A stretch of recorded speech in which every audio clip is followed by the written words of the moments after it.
here. Welcome to the Middle Grades Conversation for the month of February 2020, 2026. This is our sixth webinar of the year, and tonight we're going to be talking about project-based learning. And after our initial discussion, I would like to focus on the elements of project-based learning and how we feel that that's a middle-level appropriate strategy. And I'd also like our guest, Lori Ramirez, to maybe discuss how students who are learning how to teach think about project-based learning. So welcome, everybody. I'm going to turn it over to Meg O'Donnell just to introduce herself. And then, Meg, you can choose the next contributor, and then we'll get going. Thank you. Sure. Thanks, Don. Meg O'Donnell. I teach humanities to 7th and 8th graders at Shelburne Community School. And Lori, I'll pass it to you. Hi, everybody. I'm Lori Ramirez. I am an associate professor at Appalachian State, and I teach in the middle grades program. So I teach young adolescent development and curriculum instruction, assessment, all the things, and literacy, language, and culture. All the things, which is somewhat problematic, but that's another story for another day. And I'll pass it to Kevin. Hi, everyone. Kevin Pioli Hunt. I'm a humanities teacher with 7/8 at Wilson Central School. And again, it doesn't seem like this part of February would be so busy, but it is seemingly a very busy time of the year, and I appreciate your taking the time. Just our opening connection question is, what is something right now that is giving you hope? I will say that I'm going to ask a follow-up question about current events. So if you could maybe think about what's something right now that's giving you hope. And Kevin, I'll start with you, and then you can pass it on to whoever you like. Whenever, you just mentioned current events, what's given me hope and typically has given me hope for quite a long time, and I'm lucky with the school in the district I live in and work in. Just whenever we bring up something around current events, just seeing students' response to it, and especially with the 7th, 8th graders, their frustrations over things, and recognizing that things are not okay and they want to see things different. They really want to see the world change in a better way, and their ability to talk through it and have some conversations that I was never having in middle school, or was I thinking about, or was on my radar. They just seem so, most of them, again, not all of them, but most of them just seem so kind of in the know and willing and ready to just be talking about stuff. And that always makes me hopeful for this, generation coming up. Send it over to Meg. Thanks, Kev. I kind of want to build on that. I had a family board meeting today, and anytime we're planning something where it's for youth, by youth, that brings me hope. And when I see that translate back into the classroom, right? So I had a sub this morning, and he came to observe my first class. The meeting didn't start till 9:30 or whatever. And this was a former high school teacher. And he said, being with these young people makes me hopeful. And I was, he's been teaching up at the high school, or had been. And so to just see the engagement from young kids and their curiosity about what's going on. We were talking about current events and their knowledge base and their motivation and drive and awareness, compassion. It is hope. That does bring me hope. And all the snow is making me hopeful too. I just love seeing it's very pretty out. So I love the snow. Lori? I guess that's me. Our snow's all gone, so that's sad. But I appreciate what you both just said, because that gives me hope that young adolescents are aware and somewhat knowledgeable, and having these brave enough to have these conversations, because they're not easy. But something that's giving me hope, and I'll share with you, my university is trying. We have just read A Pedagogy of Kindness. And now we're reading The Caring University. And I just got out of a meeting about an hour ago for this book called Kind, the quiet power of kindness at work. So this gives me hope that maybe there's a possibility. I don't expect institutional change or systemic change, but I hope for at least like some small change where people can be nicer to each other, and even in this, especially in this political climate, um, and just recognize commonalities and goodness in people, and not just, I mean, it's just honestly, it's been a few rough years before the last two. There were a series of bad years. So this gives me hope that maybe there's a movement in the right direction. So, Don? Thank you. Mine is, I guess, my sense of hope, I think, is more rooted in the fact that we're going to be out in the sugar woods pretty soon. So we run a very small sugaring operation at our school, and I'm a neophyte. This will be our third or fourth year doing it. But whenever sugaring starts, it's usually cold and February, and you're tapping the trees. But by the time it ends, you're starting to see buds and you're starting to see the melt. And so it's a really nice bridge or transition between the winter and the spring. And I'm feeling that this winter, Lori, I know you've had some cold weather down here. This has been a very traditional winter. I think Lake Champlain is frozen over for the first time in 7 years. And winter can be great, but it can also be grinding a little bit. And so I'm looking forward to sugaring.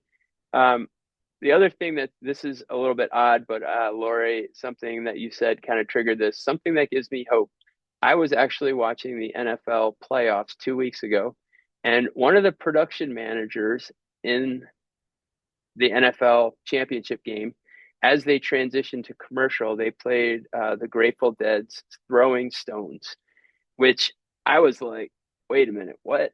And Throwing Stones is a political protest song. And someone deep in the production figured out that they were going to play that. And I was like, holy cow, that's something else. And then I went on Reddit and there was a whole string of comments.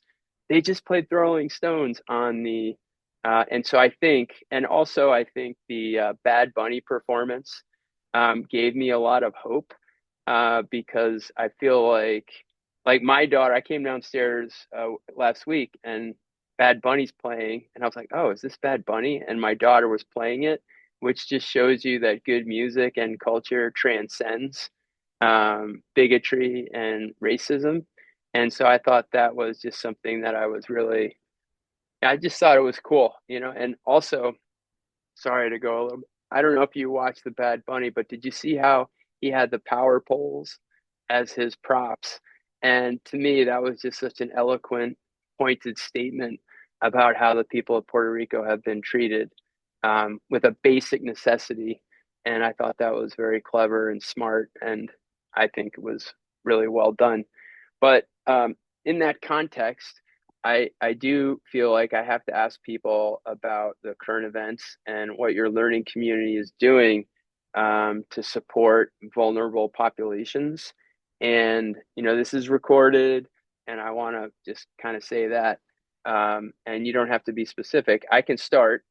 As people know, with Minnesota, there's been some targeted immigration and customs enforcement, and um, those have been very, very upsetting and deeply disturbing.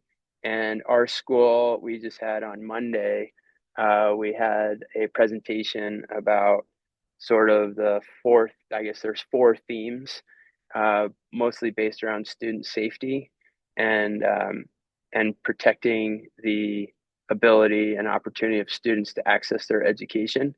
At the same time that's going on, there's a lot of people who sort of want to do more, and that's something that I think people and teachers and educators are having to balance. What's appropriate as an educator? What's the level of fear? And so when Kevin and Meg talk about these conversations, I feel like I've brought it up, but then how do you do that without creating trauma? It's very tangled, at least from my perspective. We do have a significant number of folks who are vulnerable. And so I just, you don't have to go into a lot of detail, but what are folks, learning communities doing about this situation? What's your admin saying? And what's the approach that you're taking? And I can start with Lori. Yeah, our admin isn't saying much, honestly, but we were mandated to do this training yesterday. I mean, I did it yesterday. It has to be done by the end of the month about what to do if we see either ICE ICE people on our campus, or if we see somebody surreptitiously trying to interview people, because that happened to a colleague of mine. Somebody posed as a student, said, "Oh, we're just asking questions about this or that," and then it went viral, and he had to like talk to university council, and it just became a thing. And so they had us do this training on how to deal with somebody what to say. You're not supposed to say no comment. You're supposed to direct them to somebody, law enforcement, basically, direct them to campus police. But they're really not saying how to protect our students. And I don't honestly have very many, at least in my little bubble of my educational corner of the world. But there are students on our campus who are undocumented and who are first generation immigrants, and so we have vulnerable people, but they haven't really been explicit about what we're supposed to do about them, which is concerning. Other than they've said, these are the public spaces, these are the private spaces. They can't come into your classroom. They can't come into your office. But public spaces are public spaces. So I don't know. Thanks, Thank Meg. I'll you. look it up. Yeah, I just wanted to acknowledge that Meg has put in the Vermont NEA has an ICE guide, but I do, just to connect to with what Lori said, they were very clear about what the public spaces are in our building, Mhm. and they're more limited than I thought. Yeah. And then also the private spaces. And Mhm. anyway, Meg. Yeah, Don, Adam Bunting put out an information guide, our superintendent, for teachers to be aware of what our steps are should we feel suspicious that somebody is on our campus, and what's the number to call, like what's the protocol.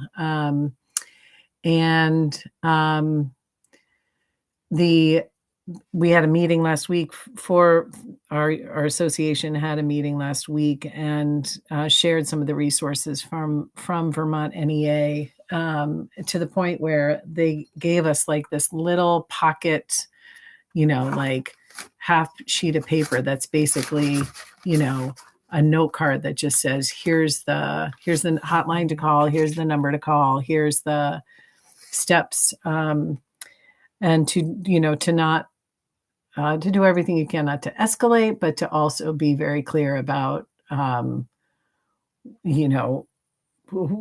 that you can do something, right? Like instead of feeling like you're powerless, that there are some questions you can ask, and they offer a script and stuff like that. I think, I guess I think it's just tricky to we're so caught up in our day to day. We're working with our kids, we're planning our curriculum, we're assessing, we're like in our meetings that sometimes we forget how the vulnerable might be experiencing these times. And we certainly have seen some uptick in some of our students who have reason to be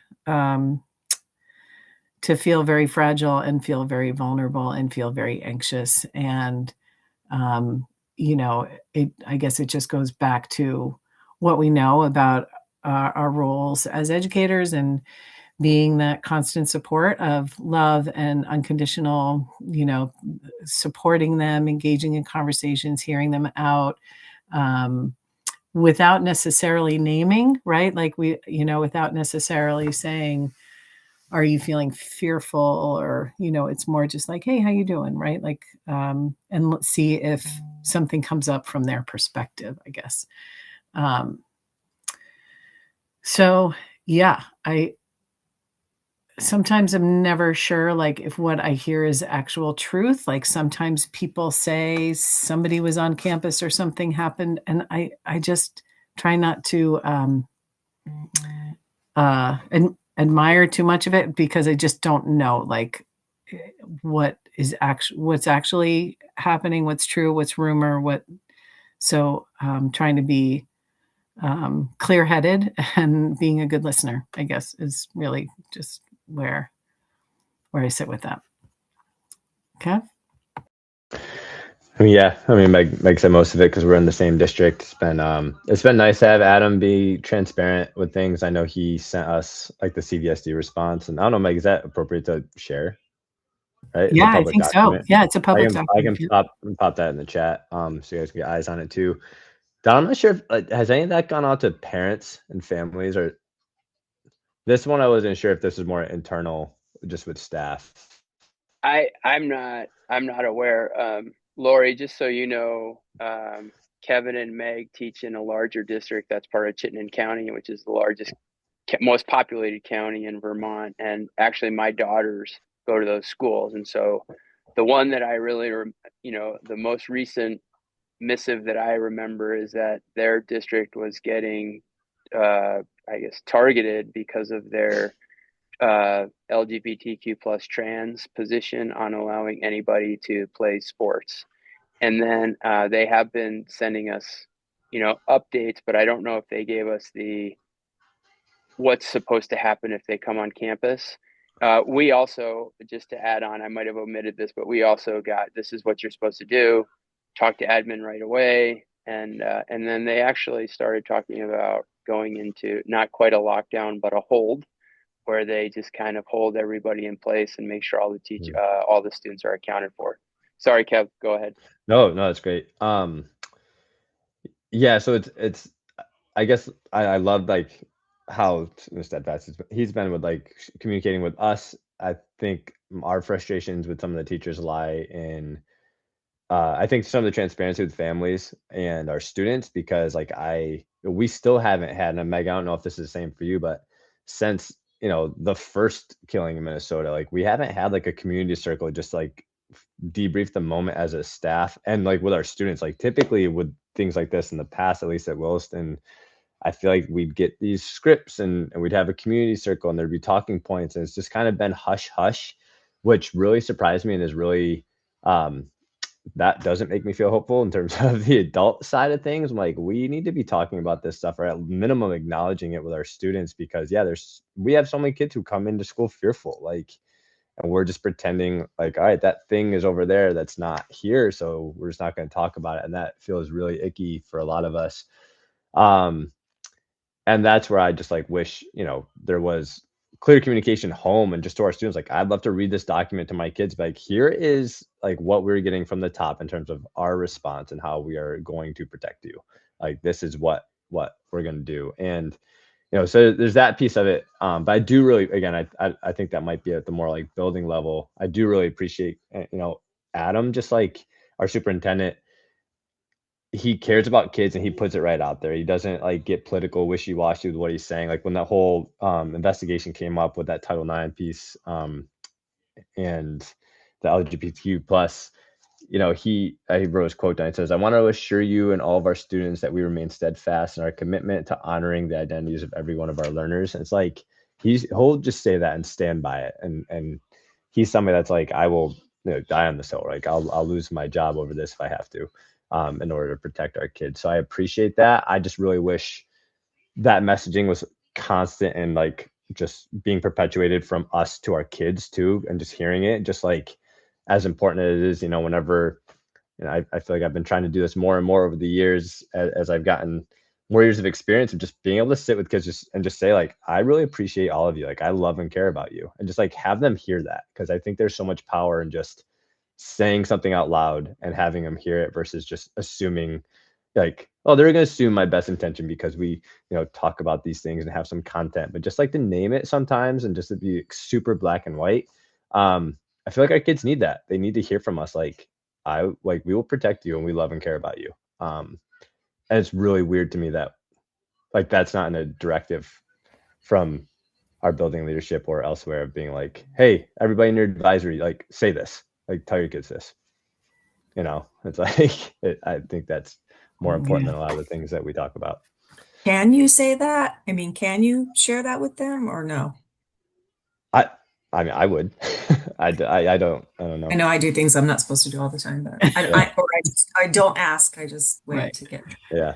Well, Kev, I think you bring up such a valid point about what are the kids are looking to us and wanting to have that opportunity to have a conversation about it, even if it's not about anything other than how are you, just creating a space for it, right? Like just creating some sort of space. And similarly, our building has not done anything intentional. So if it's happening in some of the classrooms, we haven't talked about it. And I guess it reminds me of yesterday we had a faculty meeting and it was about data. And it's data that we already have about kids that we already know are vulnerable and situations and, strategies and resources that we don't have to necessarily address all of their needs. And it just feels a little tone deaf when we're not necessarily creating space or having conversation about how do we talk to kids about this and what should we be prepared for, and maybe naming it. Why are we avoiding it? Where is the avoidance coming from? One of the things that this is an unformed thought, but one of the things that I'm thinking about as I'm listening is, are, many of us, or at least I just speak for myself as I teach in a school district and in a state that's a majority white state, and our privilege is getting threatened, right? Like even educators who are, supposedly from the privileged class of society is now getting threatened with job loss, with targeting, with if you put your name on this, ICE is going to find you through the technology, and I find it. I mean, it's what it's doing is it's silencing people, right? And it's creating a culture of fear. And if I do this, is this going to happen? And you really have to, think on, what's important to me and what do I really believe in? And am I going to stand on that? Like Kevin was talking about. And I think that culture of fear is one of the things that I'm paying attention to um, a lot. And like as Meg said, when we're not talking about this stuff, um, that is probably just as profound as talking about it.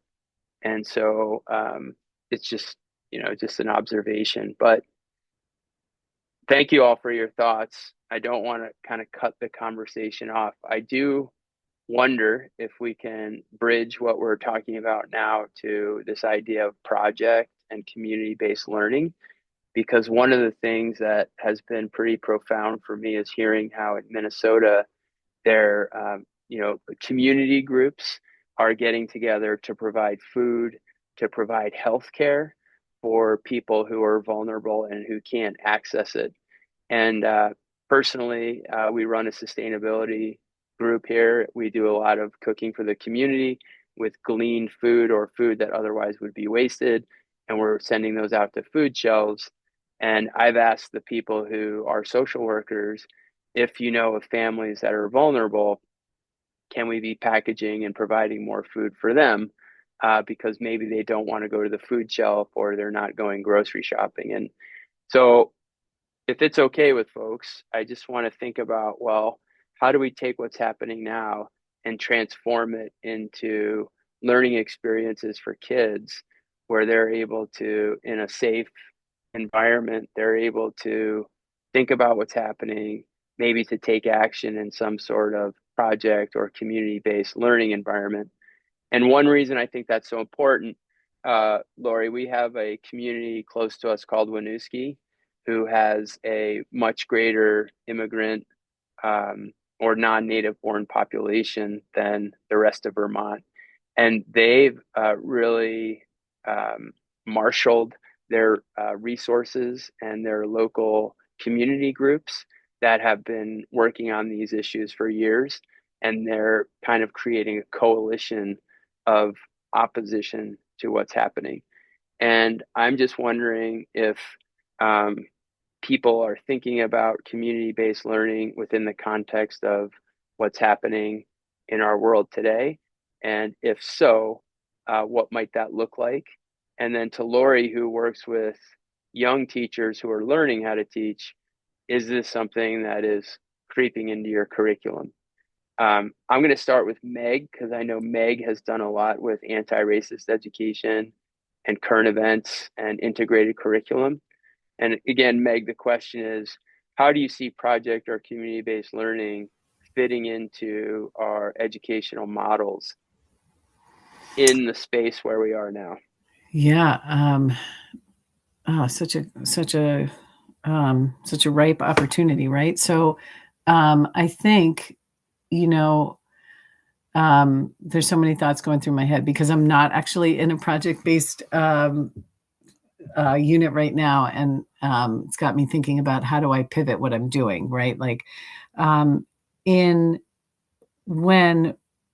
we look at, say, what our curriculum tells us we're supposed to do, what are the learning targets we're supposed to use, we have this incredible flexibility to make them adapt and flex to our curriculum. And for humanities, it's appreciatively fairly broad. And when we've done units intentionally around advocacy, we are able to tie in, we can pull in any of the learning targets that we need to, and,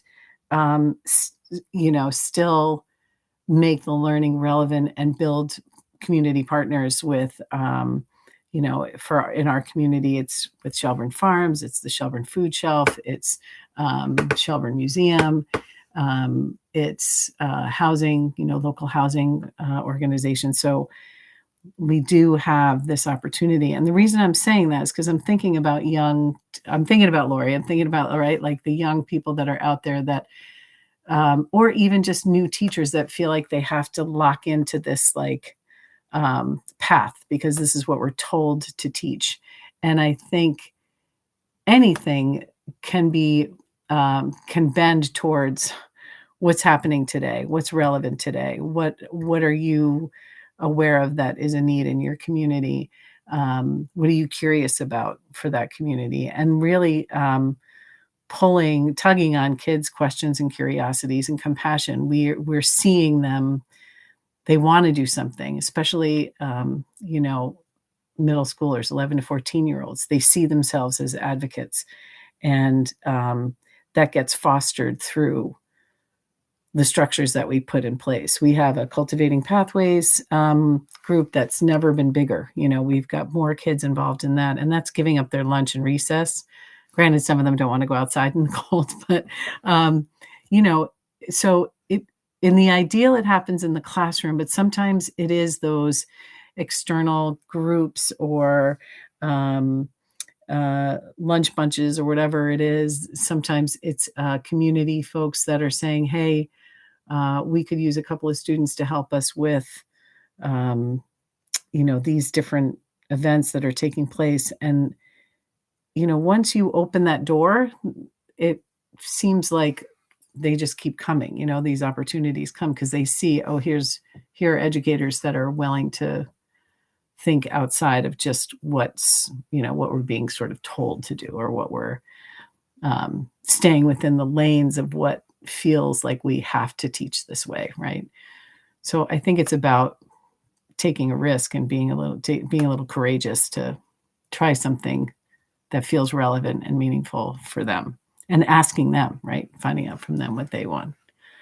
Kev, how are you? How is it going for you with in this adjustment, right, to a different format?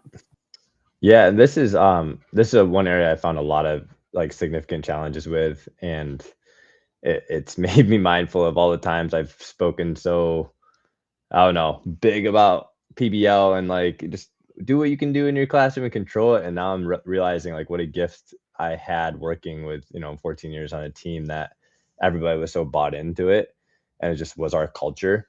Um, because so much goes into it that involves interdisciplinary learning and changing up your schedule and having flexibility, and just I can't, within my own silo of my humanities class on my team, just say, okay, today I'm going to take 90 minutes instead of 40 because we're going to go do this awesome community component. So it's it's felt really defeating. I'm not going to lie. Like the be not that there's anything wrong with those dessert projects, right? Still doing those. We're doing a project like at the end of a unit, but like being stripped of things like our theater unit, our Swift Fill, our sustainability action projects, which we spent years developing and like fine tuning. Um, it takes a village. It really does. What I'm noticing, to I think give it the true. Not to say like it's definitely feasible, right? Like there's things I could be doing a better job with drawing some more community connections, but I do think there's this level of having a little autonomy in your schedule and being able to flex things around as needed. And that component of authenticity, which I always appreciate. Like there was this authentic, like whether it's a presentation or production or just connection, right, with somebody that's outside of just like what we have right in our classroom there, our school walls, and that it matters to kids. Like it feels like, all right, what we just did created some value, created um, just this new learning opportunity that mattered, and it was great when we could tie things back to the global goals, and we were doing that all the time. It's just, yeah, like I teach three 45-minute humanities classes and then like a worldly wise class. It's such a different vibe for me than I've ever experienced, and I'm also just under the constraints of just a lot of things this year that are different. And yeah, I'm feeling it. I'm feeling like it's funny being in it for so long now, of feeling almost like a first year in a lot of ways, of just like, how do I get these opportunities within my system when I will be operating on an island? Um, and I can't just like throw it out to be like, hey guys, like the rest of the team, let's do this thing where we're gonna upend our schedule and go. I don't know. It just feels like it needs to have a team approach in a lot of ways. Um, yeah, so it's been challenging, but I do,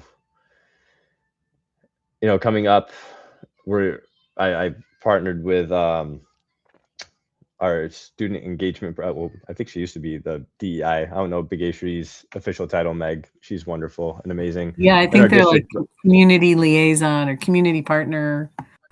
Yeah, so that she's helped me develop this whole unit on immigration, and as honestly like part of our argument writing unit, just to kind of get at it, because I'm like, I need to like really dive into this stuff. So we're gonna do like history of immigration. She's has a law degree like in this stuff, so immigration law, and then just like tackle current events, just kind of going through it. And I'm really thinking about using that to spearhead, if kids are being able to write speeches or develop some form of writing of like blowing up the audience there and giving them like a platform to be sharing out some of their thoughts and ideas, is where I want to take that. Because again, that's something within the confines that I have control over, within my space. Um, so that's what's coming up, which I'm excited about. But yeah, it's very weird for me to not have these traditional opportunities to just really dive into some PBL, that I'm typically used to.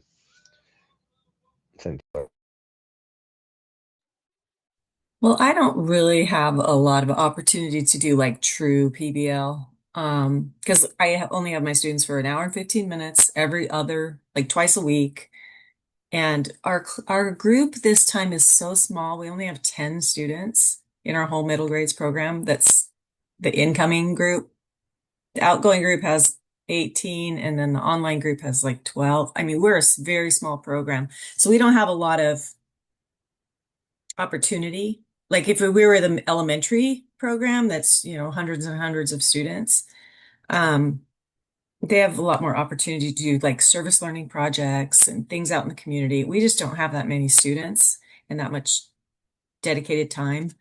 Um, but within our courses, we always have like a group inquiry project, or we have an advocacy project in my class where they actually like real world problems, try and find a group that they want to advocate for, and they develop an advocacy project with a plan and plan of action and all of that stuff. So they do the research and then they make a plan, and then hopefully they can actually put it into action. They usually do. But that's not until the end of the semester. But my little baby beginners in my intro to teaching class, they only get 10 hours out in the field. And the only thing they really get to do as a small group is kind of study the school they're in, because they're like maybe 5 in a school and then 3 or 4 in a school and then, wherever. So they kind of study the culture of the school that they're in, which I think is really valuable so that they can kind of get an idea of like, is the school welcoming? Is it inclusive? Is it affirming? Is it, all this safe, all the things that we want it to be for as middle level educators, all of our this we believe list of characteristics. Um, like what does it fulfill of those characteristics, and kind of look at it that way. But we don't really get to be out in the community much or anything like that. So, and I'm sad for you that you don't get to do what you used to do. But I mean, we have to work within the confines we can. And I really, to make that bridge to like current events, or I really don't feel safe doing that with the current climate of my institution and the whole UNC system, which is stance of neutrality, don't take a stance at all. Like, and I already say things that I probably shouldn't. So one of these days I'll probably be in trouble. But again, it kind of comes down to what's the hell I'm going to die on. I'm not going to be dishonest. If students ask questions, I'm going to answer them, you know? So, because they ask questions about like things like what's going to happen with the Department of Education. So we look up articles like this is what's going on. So far, these are the implications of those decisions. And I mean, if they ask questions, I'm going to answer them, even if I get in trouble. Thank you, everybody, for those responses. While you've been responding, I've been taking some notes. And I also, in the chat, I put a resource that I like quite a bit. I think it's from something called PBL Works. And they have many of the elements of project-based learning that people were discussing. And I actually listed those and I put those in the chat. And it starts with a challenging problem or question. There's sustained inquiry. As Kevin mentioned, there's authenticity, there's student voice and choice, there's reflection, critique, and revision. And then there's this idea of a public product. And I guess what I would add to this, and in doing so, I'm also sort of self-lacerating because I run a leadership program, I run a sustainability program. And one of the things that I found in the past year is that things are happening so fast that I'm not sure what I can concentrate on. So, for example, today, our Environmental Protection Agency, which was founded by Richard Nixon, by the way, the Environmental Protection Agency dismissed something called the Endangerment Clause, which means that they can no longer use the pollution CO2 as proof that we're damaging the planet. And I encourage you to read more about it. But it's like, so what do you study? Do you study what are our rights, which is a compelling question? Who belongs in this country is a compelling question. The history of immigration, which is a compelling question. And this is where I'm starting to lean to, or do you start using the historical record to develop themes of protest, of advocacy, of change, and start highlighting? It is Black History Month. And do you start highlighting folks like Thurgood Marshall? Do you start highlighting, folks who have been fighting this fight for our whole history and have been Frederick Douglass. These people's record is embedded in the framework and fabric of our nation. And should we start focusing on those folks in our curriculum as examples of what people can do to make change? And so when we're talking about project-based learning, I'm starting to think, well, in my leadership, it's not just people running projects. It needs to be people who are advocating, who are taking, or at least in a seventh and eighth grade situation, who are able to recognize this is a place where I may be asked to do something very uncomfortable, but I have to be courageous and brave to do that. And again, I would never put a kid in a situation where like that, but I would like to have them start thinking about these and to give them examples and role models of people who were able and maybe not able, but actually did speak out, right? And I think that's part, this idea of addressing wrongs and rebelling is part of our history. And maybe we should spend more time looking at that history and encouraging people to question what's going on in this country. I mean, there are reports of people who are carrying their passports around. I mean, this is nuts. And what are the historical precedents for that?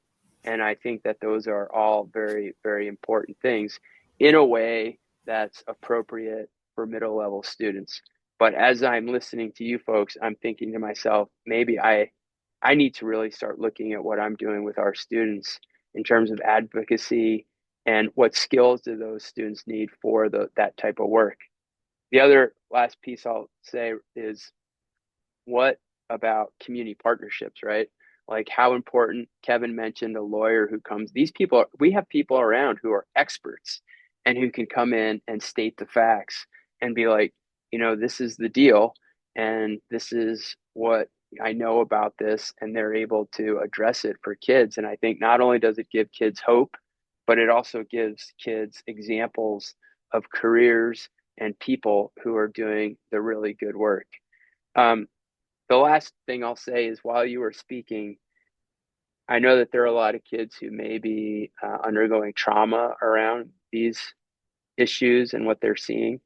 And I wonder if we could have, project-based learning that we could categorize into taking action and then creating refuge. So maybe like one of the things that we work on is with monarch butterflies. We tag monarch butterflies. And maybe sometimes kids just want to come into school and be safe and explore and, look at things that are beautiful and experience kindness. And so maybe we don't want to be so strident in our desire to create the leaders of tomorrow that we overlook that these are kids too. And maybe they just want to do kid things and experience wonder and grace. And how do we infuse both of those things into our projects? Now, I mean, I obviously have not done that, but this conversation is kind of making me think about starting to do more of that. And then go ahead, Meg. Yeah, so sorry, Don. I'm just really appreciating what you're saying, because I do have some students who have been active and have been sort of like, handled by authorities that has felt very unsafe for them, and so offering this counter. You mentioned the creating skill. What are the skills that they need for this work? Knowing when is it that we insert ourselves in a situation, and when do we take a different tack, right? And when do we give them, the picture of the truth and the history, and when do we play, right? Like, so how do we, sort of hold space for both? And you've got me thinking about all of that. I just wanted to add one thing, because this is so great. You're making me think. One of the things that we are doing, because we're so constrained, like I said, in our limited space and time and yeah, all the things. A colleague of mine and I are restarting a student organization for middle level future educators. Um, it's through AMLE. It's called CMLA, if you've ever heard of it, Collegiate Middle Level Association. So we're going to restart that. We have a meeting next week for the first time, and hopefully we'll get some interest because that's a space where they choose to come there, and then we can ask them, what do you want to do? And we can do some of this stuff where it's authentic and student choice, and they create a public product and all of these things, and do some actual real community work, maybe because that's outside of the classroom. And so there's a little more freedom. So I'm looking forward to hopefully students will show up. So we can get that going again. We were national representatives back in 2014, 2015. Like our chapter was the national chapter, but COVID ruined all that. Now we're going to try and bring it back to life from the embers. So I have hope now. Thank you. Kevin, did you Yep. have any comments about any of what we've talked about? And No comments. I just love it all. I think it's all. I think I love the ideas you guys are just bringing up, and yeah, I think Don, I forget your words exactly what you just said, but like I don't know, the whole piece of having us just that notion of remembering that we work with kids, and sometimes like just give them that space to be kids is just too often overlooked. I think we just I have our blinders on and sight set ahead too much that like if we hit the pause button and be present, like we're in a space with kids, like let's let them be. So I really appreciated that. I think we're close to sort of wrapping it up, but I just want to emphasize, I think, the importance of public products, because when students know that they have to present, right now we're doing not me, but our school is doing a Vermont History Day where they do have to present, and it's sort of a competition in front of, judges from outside of their school. And whether it's the school board or a legislator or um, any public product, I think is really important. And for any young teachers, I just feel like the public product piece can be developed directly with community partners.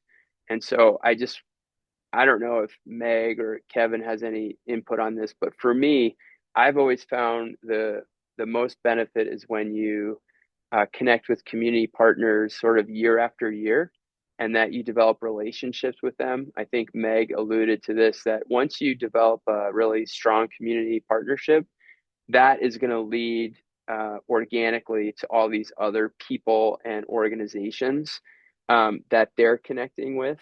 And so I just feel like community partnerships have been foundational to the project I'm working in now. And building those relationships year after year breeds familiarity. It also allows you to work together with your community partners to connect with students more effectively. I mean, I know you've seen, you know, talking to a group of interested citizens is much different than talking to a group of sixth graders. And so, can that community partner do both? I think that's really important.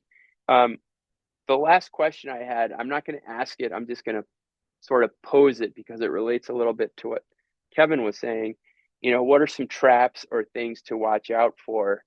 And I had originally said to watch out for during project-based learning, but I'm changing it to in this time, because I think what Kevin said is, I know that I'm stressed out. Like, I can't believe what's going on. Like, I'll see things and I'll be like, that can't be real. And I'll go and I'll Google it. And I mean, as Kevin said, this is part of the historical record. But when you have people who are showing up and throwing tear gas in long overcoats, and then you look at pictures from the 1940s in Europe, it's like, that can't be real. That must have been AI. And then you find out that it's real, and it's very, very stressful and disturbing. And Kevin, I think what you said and what I'm trying to do is to not bring that stress and my own anxiety into the classroom, which is very, very hard to do. And I think we're living in really, really challenging times. And so, how do you balance what's happening, your concerns as a citizen, your job as a teacher, but also your own health and wellness? And so, are there other things that people recommend or suggest that we should be, you know, reminding ourselves about when we're dealing with issues like this? Anybody want to chime in on that? I am the worst person to ask because I consume way too much news. I mean, I watched almost all the hearings yesterday that were absolutely infuriating. So I really need to take a lesson from anybody about how to step away. But my counter was like to watch curling or to watch figure skating or something beautiful, and peaceful and calm, just to kind of counteract that. But in terms of like, I really have to try not to bring it to my classroom because it is not a space where I feel like I can even talk about, like you mentioned, the Minnesota shootings. We have not said a word about that at my institution. Nothing. Um, at any level. So, I think there's a fear. There's a culture of fear. So I have to just I'm gonna have to find a way to find my own personal balance. And Lori, I don't want to stoke that fear in any way, but I have been following what's happening at Texas A&M, and at Texas A&M, they've been having students challenge their professors, with questions and then record it, and then that has gone to whatever the university council, and it's created a lot of issues to the extent that they're being told what they can and cannot teach. Even historical texts from the canon are being eliminated. So I hear what you're saying. Meg? Oh my gosh, Don, I don't know that I have a good response. I guess, so what's coming to mind when I'm thinking about it is I have, kids that are 12 that are more like 10, like really pretty young, and then kids that are 12 that are more like 15, 16. And so I just keep trying to think about that extreme, right? And on the one hand, talking about our like Vermont heroes that are, winning medals and right here in Richmond and or from Richmond or nearby or from Vermont, whatever it is. And at the same time, allowing kids to have some conversations about what's, like not allowing, but I mean like listening to conversations that they're having about what's going on in the world. And I guess it's just trying to balance the two, right? Like offer space where we can, and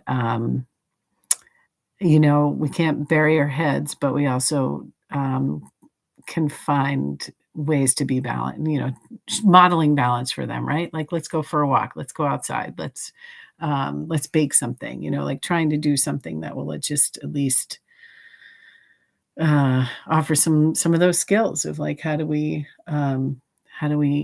need, and honoring that. Kev? Yeah, it's just, it's real. I don't know. I have a lot of thoughts on it. It's thinking about what you were just saying, Lori. Like I find myself in the same. I don't have a lot of opportunity to watch it and live. Like, but I end up always like reading and finding like all the videos of it. And I know people are always like, why do you just like get yourself upset with watching this stuff? And I try to always catch myself before I like ignore it. And I know we've had these conversations on here before of just like checking my own privilege and being like, I'm privileged enough where I could just ignore it and have my life be fine.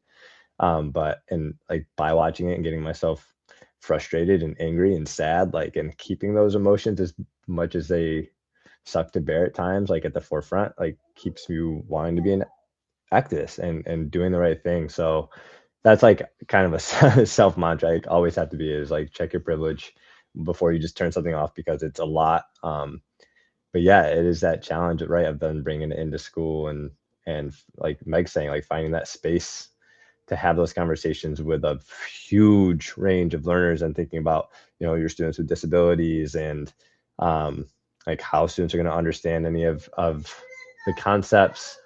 And it's the other thing that I always try to check myself with is after reading a lot of Alex Bennett's work, it's just the concept of, schools causing trauma as well. It doesn't just always have to happen outside of the building. And I think one way schools can cause trauma is by doing nothing, is by having a student feel like they're not seen or cared for.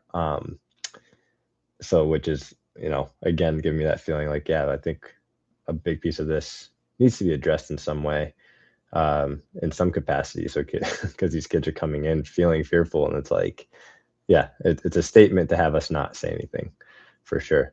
So, yeah, a lot of different pieces to it, for sure. Well, I know that we've kind of diverged from our original conversation, which is in project-based learning, but I would just sort of conclude that project-based learning may be a way that we can safely and supportively help students start dealing with, some of what's happening in current events, but really importantly, start developing some of the skills that are going to be required to carry on in a culture and in our communities. And I guess I would just tie back to what Lori demonstrated with those books, that being nice is a pretty easy thing to do. And I think we probably need a lot more of that. And it's free, it's easy. And, you remember the people who are nice to you way more than you remember the people who are mean to you. And so I just want to encourage all of you to take care of yourselves and your students and your colleagues and your community. And thank you again for spending the time. Our next middle grades conversation is March 12th, which seems like a long time from now. It'll be after the time change. So our afternoons will be much longer, and hopefully things will be a little bit better than they are today, but no guarantees. But thank you so much for all your work and your commitment to middle level education. If anybody has any final words, please feel free to voice them. Otherwise, we'll call it a day.